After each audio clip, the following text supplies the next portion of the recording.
6월이 시작되는데요. 6월 한 달도 하나님께서 복 주시고 지켜주시고 은혜와 평강 주셔서 하나님께서 동행하시는 6월 한 달 되시길 주님의 이름으로 축원합니다. 여러분, 우리가 이렇게 살고 있는 이 시대가 어떠한 시대인지를 잘 말해주는 한 아이콘이 있어요. 자, 여러분 한번 PPT 한번 넘겨주세요. 눌러주세요. 예. 여러분, 이거 혹시 압니까? 이 아이콘? 좋아요. 엄지척, 맞죠? 좋아요. 또 하나 더 눌러주세요. 이거는 뭡니까? 싫어요. 예. 이 두 아이콘이요. 이 시대가 어떤 시대인지를 저는 잘 말해주는 아이콘이라고 생각합니다. 유튜브나 페이스북을 보면요. 좋아요, 아니면 싫어요. 이렇게 엄지척 기호와 또 싫어요 아이콘을 이렇게 쓰는데요. 분명히 이 아이콘은요. 좋은 순기능이 있어요. 좋은 기능을 하는 부분도 있죠. 어떤 때 좋은 기능이 됩니까? 뭔가 정말 격려하고 공감해 줄 수 있는 사람이 있다는 것을 알게 하는 순기능도 있죠. 그런데 저는요, 상당한 부분 걱정되는 부분이 있어요. 왜냐하면 이 기호가 간단한 것 같지만요, 은연중에 우리 안에 잠재의식 쪽에 엄청난 가치관을 이렇게 주입하는 그런 경향이 있다는 것입니다. 사랑하는 성도 여러분, 어떤 것을 판단할 때는 적어도 3가지 단계는 거쳐야 돼요. 첫 번째는 뭡니까? 그것이 사실인가 아닌가. 요새 말로 하면 팩트죠, 팩트. 팩트인지 아닌지 진위가 첫 번째 점검돼야 돼요. 어떤 것을 판단할 때는. 두 번째는 뭡니까? 뭐냐면요, 그것이 옳은가 그른가, 도덕적인지 정말 윤리적인지가 또 체크돼야 돼요. 그리고 나서 세 번째가 뭡니까? 내가 받아들이기에 좋은지 아닌지 선불호가 결정이 되는 거예요. 그런데 좋아요라는 기호, 이 기호는요, 아이콘은 2가지를 생략해버려요. 뭘 생략합니까? 첫 번째, 그게 정말 팩트인지 사실인지 진위를 생략합니다. 두 번째는 뭡니까?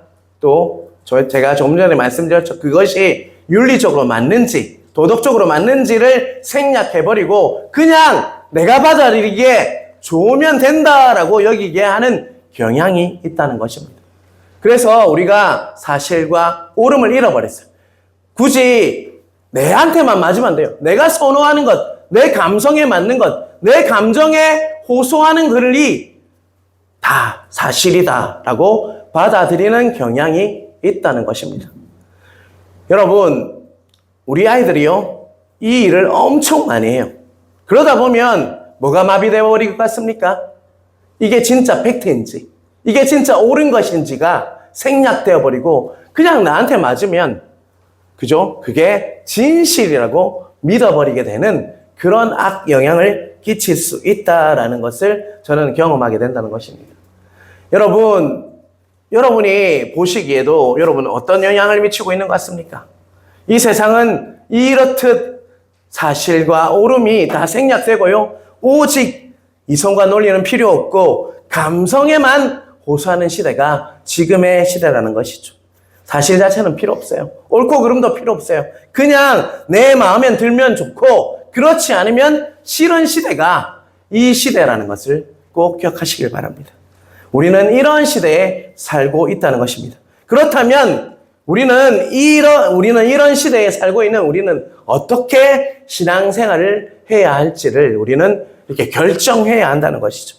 그런데 오늘 본문이요, 아주 중요한 문제인데 그 물음에 대한 답을 우리에게 제시하고 있다는 것입니다. 제가 중고등부 때 한 친구가 당돌하게 이렇게 질문했어요. 목사님, 교회에 이렇게 사람들이 많이 오는데요, 이 많은 사람들 중에 과연 구원받을 사람은 몇 %나 돼요? 몇 명이나 돼요? 라고 당돌하게 질문을 했어요. 저는 처음에 그 이야기를 들었을 때 뭐라고 답을 하지? 정말 그런 갈등이 생겼어요. 그런데 찾아보니까 성경에도 이런 질문을 한 사람들이 있더라고요. 자, 누가복음 13장 23절 같이 읽어보겠습니다. 같이 읽겠습니다. 어떤 사람이 여쭈어대 주여 구원을 받는 자가 적으니까 그들에게 이르시되. 자, 노란 글자로 넘기지 마시고요. 주여 구원을 받는 자가 적으니까 라고 물어봤어요. 이건 뭡니까? 조금 전에 우리 중고등부 아이가 물었듯이 이 사람 중에 구원받은 사람이 몇 명이나 돼요? 이와 똑같은 사람이에요. 어떤 사람이라고 했기 때문에 제자가 질문한 것은 아니에요. 그 군중 중에, 대중 중에 한 명이 주여 구원을 받는 자가 적으니까 물었어요. 그랬을 때 예수님께서 뭐라고 말씀하셨는지 24절 같이 읽겠습니다. 같이 좁은 문으로 들어가기를 힘쓰라. 내가 너희에게 이르노니 들어가기를 구하여도 못하는 자가 많으리라 라고 분명히 말씀하셨어요. 주님께서는요 어떻게 믿어야 된다, 몇 퍼센트가 들어간다, 몇 명이 구원받는다라고 이야기하지 않고 뭐라고 말씀하셨습니까? 좁은 문으로 들어가기를 힘쓰라. 이 말은 뭡니까? 줄이면 오늘 본문에 보면요 좁은 문으로 들어가라 라고 말씀하시는 거예요. 여러분은 좁은 문으로 들어가고 있는 삶을 살고 계십니까? 우리 13절, 14절 같이 한번 다시 읽겠습니다. 좁은 문으로 들어가라. 멸망으로 인도하는 문은 크고 그 길이 넓어 그리로 들어가는 자가 많고, 다시 읽겠습니다. 생명으로 인도하는 문은 좁고 길이 협착하여 찾는 자가 적음이라. 자, 여러분 이 말씀을 이해하기 위해서는 옛날의 성의 구조를 우리가 한번 알아야 돼요.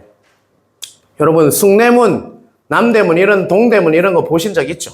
여러분 우리 쪽에 여기도 문이 하나 있잖아요. 그죠? 우리 북문길이잖아요. 그죠? 그 길을 보면요 보통 큰 성을 이렇게 둘러싸고 있어요. 그 안에 뭐가 있습니까? 사람들이 살고 있는 마을이 있죠. 왜 그래 놨을까요, 여러분? 큰 높은 성으로 이렇게 둘러놨어요. 왜 그랬을까요? 보호하기 위해서. 뭘로부터 보호하냐? 그 당시 야생동물도 많았고요. 그죠? 또 어떤 사람들이 있습니까? 도적들이 많았죠. 그래서 그 큰 성을 쌓아놓고 보호하는 거죠. 그리고 또 제가 모로코에 가보니까 그 이유를 또 알 것 같더라고요. 모래 폭풍이 불 때도 있어요. 그래서 그 성을 쌓아놓으면 그 모래로부터 이렇게 막을 수가 있기 때문에 그 성을 쌓았다는 것이죠. 자, 낮에는 그 문이 어떻게 되어 있습니까? 큰 문이 활짝 열려 있어요. 그래서 그 안으로 말을 타고도 들어가고 수레를 가지고도 들어갈 수가 있었어요. 그래서 정말 많은 사람들이 지나가고, 그 문이 넓어서 넘기지 마세요. 예, 넘기지 마시고요. 그 문이 활짝 열려 있어서 항상 그 사람들이 많이 다니고, 말도 다니고, 또 사람들이 짐을 싣고, 수레에 짐을 싣고 가기도 하는 문이 그 문이었어요. 그런데 밤이 되면 오늘 지금 그림처럼 어떻게 되겠습니까? 밤이 캄캄하죠. 밤이 되었어요. 그러면 그 문이 빗장을 딱 걸어버려요. 문이 닫혀버려요. 그러면 들어갈 수가 없다고요. 그래서 만든 문이 뭘 것 같습니까? 좁은 문이. 여러분 지금 병사가 보입니까? 병사 앞에 조그만 문이 보입니까? 쪽문이 보이죠? 그 비상문이 바로 쪽문이에요.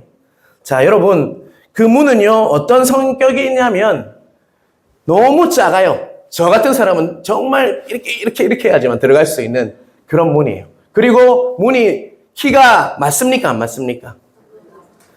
머리를 굽히고 어쨌든 기어서 들어가야 되는 그 문이 뭐란 말입니까? 쪽문이라는 것이죠. 좁은 문, 쪽문이라는 것입니다. 여러분 그래서 넘겨주세요. 네. 자, 비교를 해봤어요. 자, 큰 문은 어떻습니까? 말을 타고도 들어갈 수 있어요. 자, 그런데 작은 문은 지금 한 사람이 문 앞에 있죠? 뭐 하고 있습니까?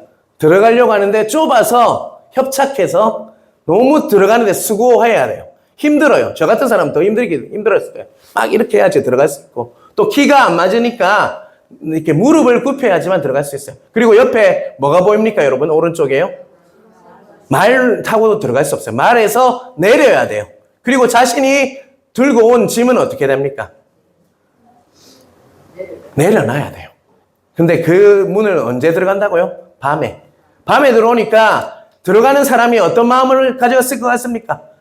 밖에 있으면 누가 공격한다고요? 들짐승도 공격하고 또 도적들도 공격하니까요. 정말 들어가면서 이제 살았다 라고 하면서 들어갈 수 있는 문이 뭐예요? 좁은 문이다 라고 여러분이 이해하시고 이 말씀을 보시는 은혜가 있길 간절히 바랍니다. 그리고 또 한 사람은요 앞에 그 경비병 앞에 자신이 신분을 확인하고 신문하는 것을 거쳐야만 들어갈 수 있는 것이 바로 좁은 문이었다는 것입니다. 자, 14절 한번 띄워주세요. 같이 읽겠습니다. 생명으로 인도하는 문은 좁고 길이 협착하여 찾는 자가 적음이라. 자, 좁은 문에 세 가지 특징이 있어요. 첫 번째로 노란 글자로 뭐라고 되어 있습니까? 생명으로 인도하는 문이 바로 좁은 문이에요. 밖에 있으면 생명이 위태로운데 좁은 문을 통과하면 살 수가 있다는 것이죠. 들짐승이 쫓아올 수도 있고요. 모래 폭풍이 불어서 나를 덮칠 수도 있고 도적이 찾아와서 나의 모든 것을 뺏고 죽일 수도 있는데 그 좁은 문을 통과하면 생명으로 인도한다는 거예요. 그러면서 들어가면서 그 사람이 뭐라고 얘기했을까요? 아, 이제 살았다. 이제 생명을 얻는구나. 뭐 짐이고 뭐고 말이고 별로 중요하잖아요. 내 생명이 더 중요하잖아요. 그러니까 그 좁은 문을 통과하면서 아, 이제 살았다라고 고백하는 것이 바로 뭐였다고요? 넓은 문이 아니라 좁은 문이었다라고 말씀하고 있죠. 두 번째 특정, 그 다음 띄워주세요. 어떻다고 얘기하고 있습니까? 그 좁은 문이요? 좁고 길이 협착했다라고 이야기하고 있죠. 자, 길이 협착했다. 좁고 정말 수고를 해야 돼요. 그리고 또 힘들다는 거예요. 그 문을 들어가려면 그냥 들어갈 수 있는 것이 아니라 수고를 해야 돼요. 협착하여서 수고를 해야 돼요. 자신이 들고 있던 짐을 다 내려놔야 돼요. 기하게 끌고 온 그 수레에 담은 그 짐들이 있잖아요. 그것을 들고 들어갈 수가 없어요. 좁아서. 다 내려놓고 말에서도 내려서 겸손하게 무릎을 꿇고도 들어가야 되는 곳이 바로 어디라는 것입니까? 좁은 문이다라고 해요.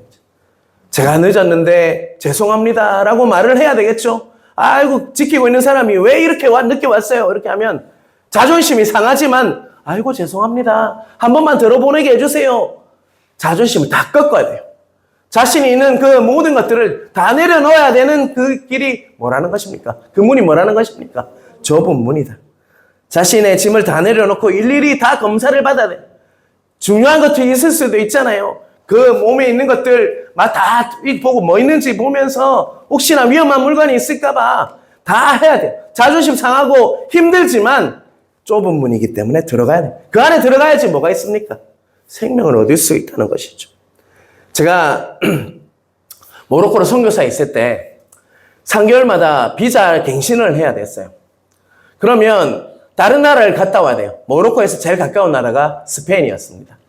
스페인에 배를 타고 저쪽에 갔다가 와야 돼요. 그곳에 하루라도 자고 와야지만 비자가 또 3개월을 살 수가 있어요. 그래서 그곳에서 비자 문제가 해결되지 않았기 때문이었어요.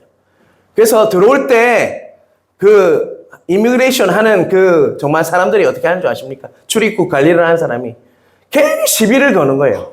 외국 사람이니까 니 뭐 하는데 이 나라에 와가지고 계속 자꾸 물어요. 그리고 네가 가지고 있는 현금 다 꺼내라. 그러면서 현금을 꺼내라는 말은 뭐 때문에 그럴까요, 여러분? 좀 달란 말이에요. 그거 안 주면요, 삐껴가지고 내 커피 한 잔 또 올게 이러면서 한 30분 있다가 오는 것도 있었어요. 자, 여러분, 그럴 때 내가 화를 내면 어떻게 될까요? 들어가지를 못해요. 모로코로 들어가지를 못해요. 집으로 가지를 못해요. 그러니까 어떻게 됐을까요? 자존심 상하고 힘들지만 어떻게 됩니까? 참아야 돼요. 자, 그것이 바로 좁은 문이에요.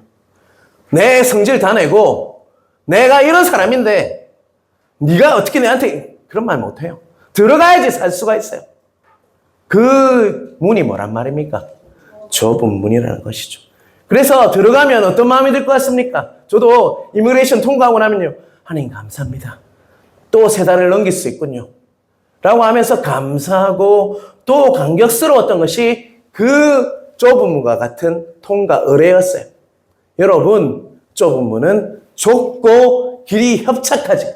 자신의 것을 다 내려놓아야 하는 것이 바로 자신의 자존심, 자신의 어떠함, 자신의 직위 다 내려놓아야 하는 것이 뭐라는 것입니까? 좁은 문이라는 것이죠. 세 번째 특징입니다. 같이 읽겠습니다. 생명으로 인도하는 문은 좁고 길이 협착하여 찾는 자가 적음이라. 자, 여러분, 외롭고 고독한 길이 그 문이요, 바로 좁은 문이에요. 홀로 남는 거예요. 다른 사람 아무 필요 없어요. 1대1이에요. 하나님과 1대1이듯이 우리는 나의 구원을 나의 아내가 받을 수 있습니까? 나의 구원을 다른 사람이 대신해 줄 수 있습니까? 아내가 믿으면 남편도 구원받습니까?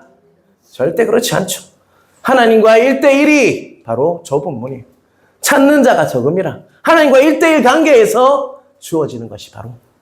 그래서 외로워요. 때로는 외롭습니다. 고독합니다. 그래서 그 좁은 문의 특징 3가지. 첫 번째는 뭡니까? 그 길로, 그 좁은 문으로 들어가야지 우리가 생명을 얻죠. 두 번째는요, 협착합니다.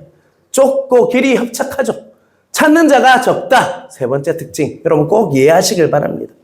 그렇다면 우리가 넓은 길은 어떨까요? 한번 같이 볼까요? 13절 띄워주세요. 13절, 예, 같이 읽겠습니다. 좁은 문으로 들어가라 하시고요. 또 노란 글자로 읽겠습니다. 멸망으로 인도하는 문은 크고 그 길이 넓어 그리로 들어가는 자가 많고. 자, 넓은 문의 특징이 뭐라고 이야기하고 있습니까? 크고 넓다고 했어요. 그래서 용이하게 들어갈 수가 있어요. 많은 사람들이 들어가는 길이 바로 넓은 문이에요. 자기 욕망, 자기 자랑, 자기 업적, 자기 옷, 자기 명예까지 다 들고 들어갈 수 있는 그 문이 바로 넓은 문이에요. 다 가진 채 아무런 희생 없이 들어갈 수 있는, 그냥 휘파람 불면서 랄랄랄랄라 하면서 들어갈 수 있는 그 길이 뭐예요? 바로 넓은 문이다라고 본문은 우리에게 말씀하고 있습니다. 반대로 좁은 문은 어떻게 해야 된다고 했습니까? 오직 생명만을 갈구하면서 넓은 길을 보여주죠. 우리가 정말 반대로 생명만을 가지고 자신의 자존심, 자신의 직위, 자신의 명예, 자신의 모든 것들 다 내려놓고 게으름도 내려놓고 또 자신의 욕심과 명예도 내려놓고 가는 길이 바로 좁은 길이다라고 본문은 우리에게 말씀하고 있다는 것을 깨닫는 은혜가 여러분에 있길 간절히 바랍니다. 과연 여러분은 지금 넓은 길을 가고 계십니까? 아니면 좁은 길을 가고 계십니까? 우리 자신 한번 돌아보시길 바랍니다. 신학적으로 말하면요, 좁은 문은 누군 것 같습니까? 바로 예수 그리스도십니다. 세상의 종교는 이렇게 말하죠. 어느 길로 가도 정상에 오르기만 하면 된다. 세상의 종교는 이렇게 이야기해요. 어떤 길로 가도 정말 정상에 오르기만 하면 된다. 그래서 자기에게 맞는 길로 가면 구원을 받을 수 있다라고 말을 해요. 하나님께 가는 길은 아주 많다라고 말하는 게 세상의 종교예요. 그렇지만 기독교에서는요, 그것을 뭐라고 부릅니까? 그런 길을요, 종교다원주의라고 말하죠. 여러분, 성경은 이렇게 말합니다. 요한복음 14장 6절 말씀입니다. 같이 읽겠습니다. 우리가 너무나도 잘 아는 말씀이에요. 같이 읽겠습니다. 예수께서 이르시되 내가 곧 길이요 진리요 생명이니 나로 말미암지 않고는 아버지께로 올 자가 없느니라. 아멘이십니까 여러분? 우리의 구원은요, 누구를 통해야만 합니까? 예수 그리스도를 통해야만, 그 좁은 문을 통과해야만 우리는 구원을 받을 수가 있다는 것입니다. 나로 말미암지 않고는 아버지께로 올 자가 없다라고 분명히 말씀하고 있다는 것입니다. 오직 한 길, 누구입니까? 예수 그리스도밖에 없다라고 이야기하고 있죠. 그런데 세상은 이 정말 말씀을 공격하죠. 왜 기독교는 다른 종교를 인정하지 않느냐? 왜 너무 독서적이지 않냐? 배타적이지 않냐? 라고 우리 기독교를 공격해요. 여러분, 그런데 저희 집에는요, 다이얼키가 있어요. 그런데 그 다이얼키를 열기 위해서는 뭘 눌러야 됩니까? 4자리 숫자를 눌러야 돼요. 그 4자리 숫자는 누구만 알고 있어요? 저만 알고 있죠. 그죠? 우리 가족도 알고 있겠지만 저만 알고 있어요. 자, 여러분, 저만 알고 있는 거 여러분이 왜 목사님 문 들어가는데 왜 안 가르쳐 줍니까? 그 비밀번호 가르쳐 주세요. 그런 사람이 있어요, 여러분.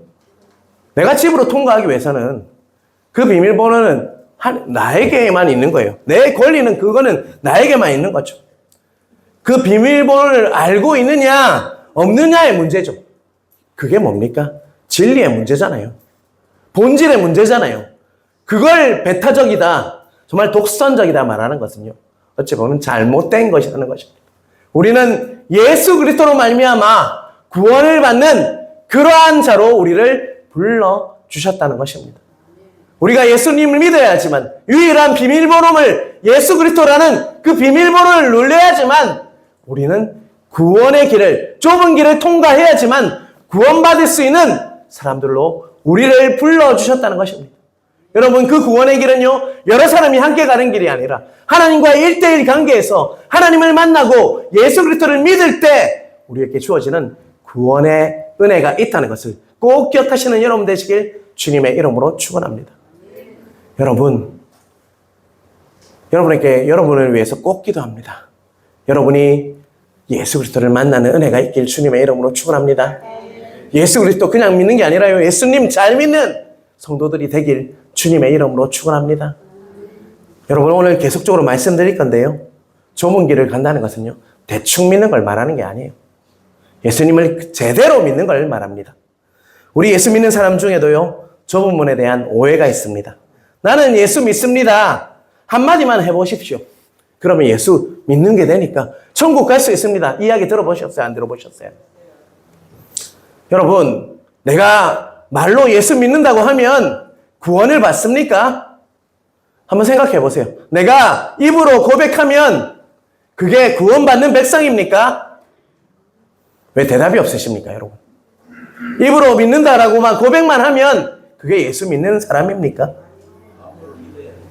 제대로 마음으로 믿고 내 삶으로 그것을 나타내는 게 진짜 예수 믿는 사람이잖아요. 율법주의가 잘못됐듯이 믿음주의도 잘못됐다는 거 잊지 마시길 바랍니다. 그것은 믿음주의예요. 그냥 내가 입으로 고백만 하면 구원받고 천국 간다. 잘못됐습니다, 여러분. 그 믿음에는요, 내 삶이 따라가게 되어 있어요. 내 마음이 따라가게 되어 있어요. 예배를 따라가게 되어 있어요. 말씀을 따라가게 되어 있어요. 기도를 따라가게 되어 있어요. 그러면서 그냥 입으로 머물러 있다고, 내 입에 머물러 있다고, 그게 예수 믿고 있다고 오해하시는 분들이 있는데 그것은 오해일 뿐입니다. 여러분, 예수님 만나는 은혜가 각자에게 있으시길 주님의 이름으로 축원합니다. 사랑하는 성도 여러분, 그렇다면 진정한 믿음이란 과연 무엇일까요? 여러분, 진짜 믿음은요, 무엇을 고백하는 거냐? 하나님, 내 힘으로는 절대 구원받을 수 없군요. 십자가 외에는 나를 구원할 수 있는 그 통로는 없군요. 좁은 길인 예수님 밖에는 나를 구원할 분이 없군요. 라고 고백하는 거예요. 십자가 앞에서 나의 죄를 내려놓고 하나님 앞에서 내 자아를 죽이고 하나님 앞에서 내가 정말 죄인입니다. 정말 하나님 십자가 은혜 밖에는 나를 구원할 수밖에 없는 그 길은 없습니다라고 내 자아가 죽고 십자가에서 내가 죽고 온전히 정말 주님만이 나의 주인이십니다라고 고백할 수 있는 것이 진짜 믿음이라는 것이죠. 사랑하는 성도 여러분, 다시 한번 묻겠습니다. 여러분은 좁은 문을 통과하셨습니까? 통과하셨습니까? 나는 통과했어. 그렇다면요, 그러니까 이제부터 내 마음대로 살아야지. 그렇지 않다는 것이죠. 정말 그 좁은 문을 통과한 사람은요, 그 좁은 문은 입구일 뿐이에요. 그 입구일 뿐이어서 이제 좁은 길로 나아가야 한다는 것입니다. 여러분, 좁은 문은 입구일 뿐이에요. 이제는 어떻게 살아야 된다고요? 좁은 길을 걸어가야 한다는 것입니다. 그 좁은 길은요, 좁고 불편합니다. PPT 한번 띄워주세요. 자, 여러분, 어떤 길이 보이십니까? 아주 좁고 정말 좁은 길이 보이시죠? 저 밑에 조금만 발을 헛디디면 어떻습니까? 낭떠러지로 떨어져요. 하지만 끝은 뭐가 보입니까?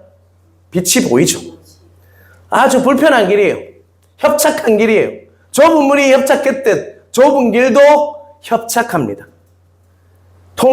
좁은 문을 통과했다면 이제는 좁은 길을 걸어가야 한다는 것입니다. 그 좁은 길을 통과하는 그 정말 내비게이션이 있어요. 그게 뭘까요? 영원한 생명, 천국, 천성, 정말 천국을 바라보면서 정말 좁은 길이지만 한 걸음 한 걸음 걸어가는 거예요. 그래서 십자가 앞에서 나를 부인하고 한 걸음 한 걸음 정말 나는 죄인이라는 것을 매일매일 고백하면서 하나님 안에서 하나님의 은혜로 산다는 그 고백이 나의 고백이 되고 그 고백 따라서 한 걸음 한 걸음 걸어가는 그 길이요. 바로 협착한 그 길, 좁은 길을 걸어가는 것이라는 거예요. 나는 길이요 진리요 생명이신 예수님의 그 길을 걸어가는 것이 우리가 그 좁은 문을 통과한 좁은 길을 걸어가는 사람들의 고백이 되어야 한다는 것입니다.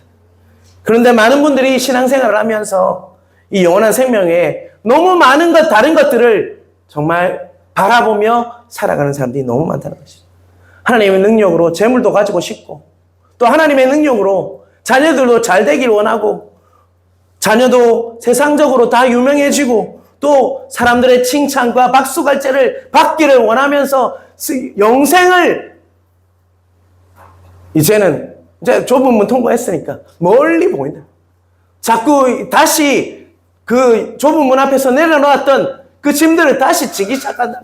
세상의 그 짐들을 또 지기 시작한다. 좁은 길을 걸어갈 때 그게 정말 방해가 되는데 다시 좁은 문에서 다 내려놨던 말에서 내려서 겸손히 내놨던 그 짐을 다시 지기 시작한다. 영생을 바라보고 생명을 바라보고 살아가는 것이 아니라 세상적인 짐을 다시 지고 떨어질지도 모르는 그 절벽을 걸어가고 있다는 것입니다. 너무 안타깝다는 거예요. 목회자로 봤을 때 왜 다시 짐을 지지?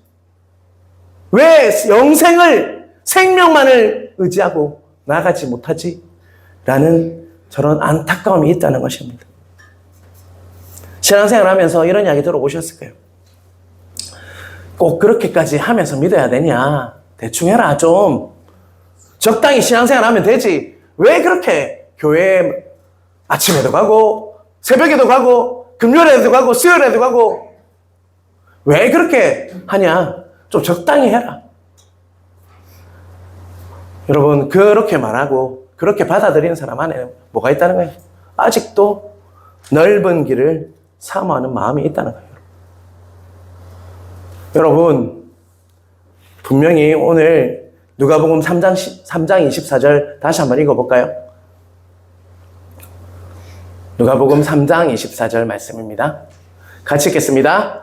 좁은 문으로 들어가기를 힘쓰라. 내가 너희에게 이르노니 들어가기를 구하여도 못하는 자가 많으리라. 자, 분명히 좁은 문으로 들어가기를 뭐라고 얘기하고 있습니까? 힘쓰라는 단어에 여러분 보시길 바랍니다. 집중하시길 바랍니다. 어떤 신앙이 올바른 신앙인가요? 어떤 신앙이 안전한 신앙생활인가요? 묻는 분들이 있어요. 뭐 하기를 힘쓰는 겁니까?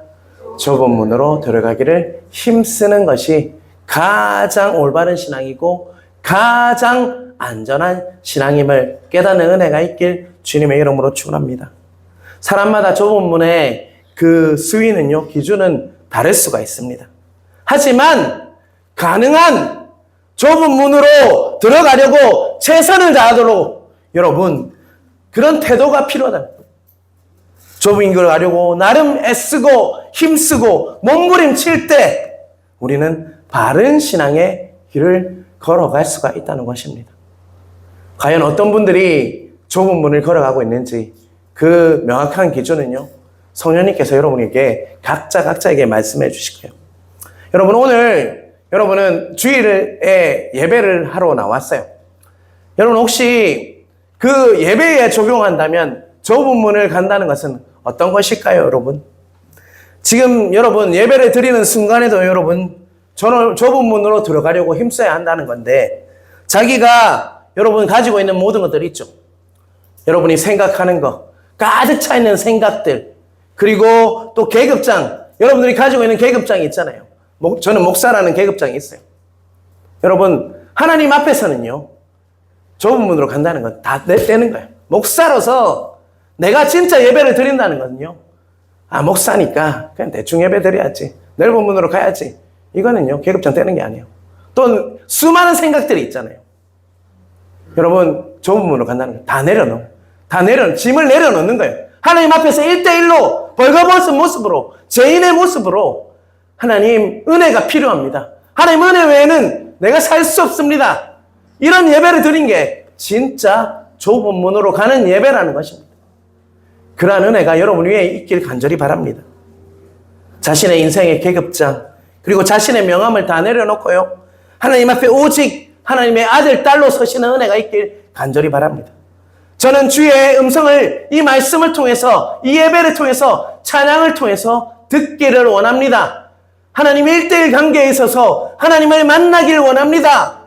라는 마음 외에 다른 것을 다 내려놓고, 짐을 다 내려놓고 말해서 내려서 그 좁은 문을 통과하면서 예배 드리는 것이 우리의 예배여야 한다는 것입니다. 여러분, 좁은 문은 외롭다고 했는데요. 1대1이라고 했는데 저는 묵상하는데 이런 마음이 들었어요. 그 좁은 문으로 가는 것은요, 다른 사람은 같이 가지 않지만요, 결코 혼자 가는 길이 아니라는 것입니다. 그 길은요, 앞서 가신 예수님께서 그 길을 가셨고 지금 나와 지금 함께 하고 계심을 믿으시는 은혜가 있길 간절히 바랍니다. 나 혼자 가는 그 길인 것 같지만, 외롭게 느껴지지만요, 결코 혼자 가는 길이 아니에요. 주님이 내 손을 꼭 붙잡고 계세요. 낭떠러지에 떨어지지 않도록 쫓고 협착하기 때문에 혹시 낭떠러지에 떨어질까봐 지금도 내 손을 붙잡으시고, 넘어지면 다시 일으켜서 그 길을 가게 하는 길이, 그 협착한 길, 좁은 문이고 좁은 길이라는 것입니다. 여러분, 그 길을 가셔야지 주님을 깊이 만날 수 있습니다. 왜냐하면 그 길은요, 우리 주님께서 가신 그 길이기 때문입니다. 여러분, 꼭 그 은혜가 여러분 위에 임하길 주님의 이름으로 축원합니다. 짐을 내려놓으십시오. 생각을 내려놓으십시오. 자존심을 내려놓으십시오. 여러분의 명예를 내려놓으십시오. 좁은 문으로 들어가서 주님을 만나십시오. 그리고 그냥 좁은 문에 통과한 거에 안심하지 마시고 좁은 길을 걸어가면서 주님과 교제하면서 그 좁은 길에서 정말 천성을 바라보면서, 주님의 그 빛이신 천성을 바라보면서, 하나님 나라를 바라보면서 가시는 은혜가 여러분에 임할 때 여러분은 더욱더 정말 귀한 은혜를 누리며 살아가는, 주님과 더 가까이 밀착하는 그런 길을 갈 수가 있다는 것입니다. 좁은 길이기 때문에 주님과 더 가까워져요. 왜냐하면 좁은 길이기 때문에 옆에 주님이 있으면 더 밀착해서 가지 않겠습니까, 여러분? 그 길을 사모하시는 은혜가 있길 주님의 이름으로 축원합니다. 여러분, 설교를 마치면서 여러분에게 한 가지 질문을 던집니다. 과연 나는 어떤 길을 지금, 어떤 문을 통과하고 있는지, 어떤 길을 걸어가고 있는지. 과연 두 가지 길이 있는데요. 첫 번째는 좁은 문, 두 번째는 넓은 문입니다. 또 좁은 길, 넓은 길입니다. 여러분은 과연 어디를 지금 걸어가고 계십니까? 주님과 동행한다라고 입으로 고백하지만요, 혹시나 넓은 길을 사모하고 넓은 문을 사모하며 살아가고 있지는 않으십니까? 오늘 말씀을 통해서 자신을 돌아보는 은혜가 있길 주님의 이름으로 축원합니다. 여러분, 이 말씀이요, 아무것도 아닌 것 같지만 아주 중요한 말씀이에요. 여러분, 꼭 이 말씀을 통해서 정말 은혜를 받으시는 여러분 되시길 주님의 이름으로 축원합니다.